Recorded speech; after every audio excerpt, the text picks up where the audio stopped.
Hey guys, I wanted to share this because it really touched me and I just got really excited about it.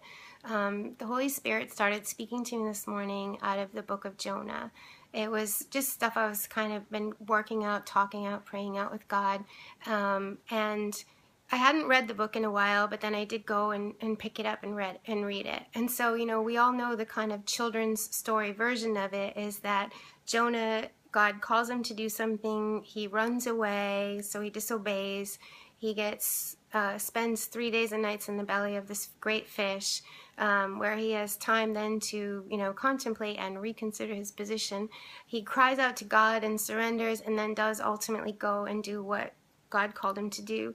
So the simple message would be, obey God even when it's hard to do, and save yourself a lot of trouble. And then, of course, there's, a happy ending or the end result.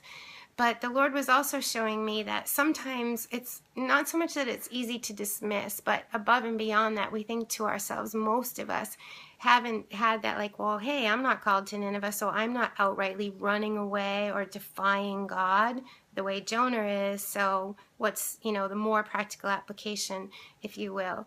And there are people out there, people throughout history and people today, right now in this very moment, who are called into places where their life is in danger for the sake of the gospel. Most of us, anyone watching this today, probably, I'm guessing most of us haven't been in that position, although some of you may have been. But the fact of the matter is we all do have a call, that great commission to us. We are called to go and bring the gospel to the nations, to make disciples, and to teach them the commandments of God. And so we're called to be a light to a dark world. And anything in our life that's keeping us from responding and answering that call does in fact make us just like Jonah. So it's easy to sort of hide and overlook because it doesn't seem like outright defiance, because that's specifically physically moving yourself and going.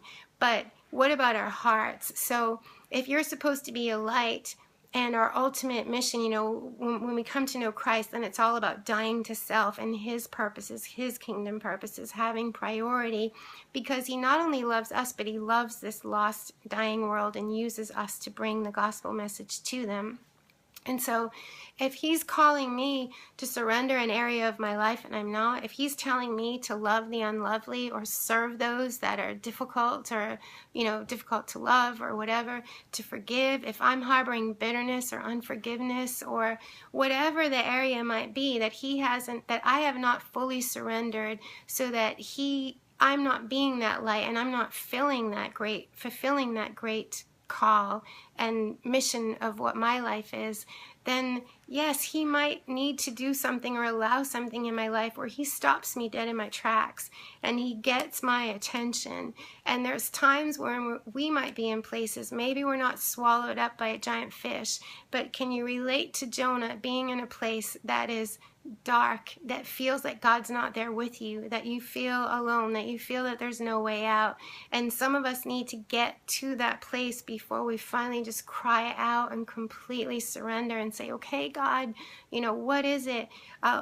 Those areas that we're not letting him touch, we're finally like, okay, whatever you want, because ultimately he wants us to be vessels that he can move through and work through to reach the lost and to reach those that don't know him out of his love. And I read Jonah's words and they were so powerful, so I just wanted to share it, because in case there's any of you that's in that place of real darkness and desperation, just hear these words. I called to the Lord in my distress and he answered me. I cried out for help in the belly of, I think it's pronounced Sheol. You heard my voice. You threw me into the depths, into the heart of the sea. Have you ever felt like you were just in the depths, The current overcame me. Just think of the cares of life that can overcome us. Your breakers and your billows, your storms swept over me. Your breakers and your billows swept over me. I said, I have been banished from your sight. Have you ever felt that way? Yet I look once more towards your holy temple. Because really, people, where else? Where else are we going to look but to him? He's the only one who has the answer. The waters engulfed me up to the neck.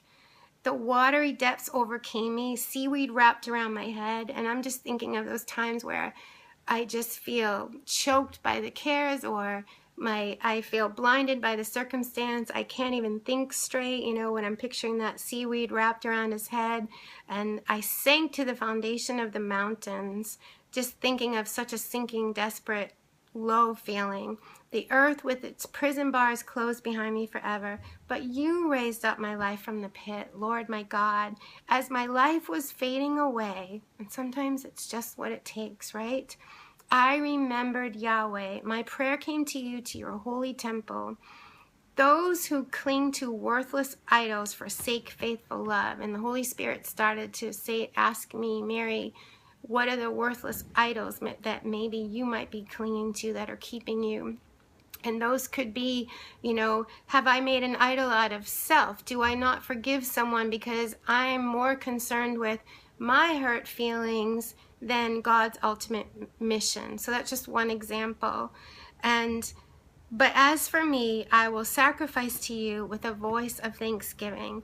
I will fulfill what I have vowed. Salvation is from the Lord. And then the Lord commanded the fish, and it vomited Jonah onto the dry land. So I look at that and I think to myself, when God got him right where he wanted with him, which is completely surrendered, then it was just like, spit him out and like, let's get this work done, right? So anyways, I hope that encourages someone today. Thanks. Bye.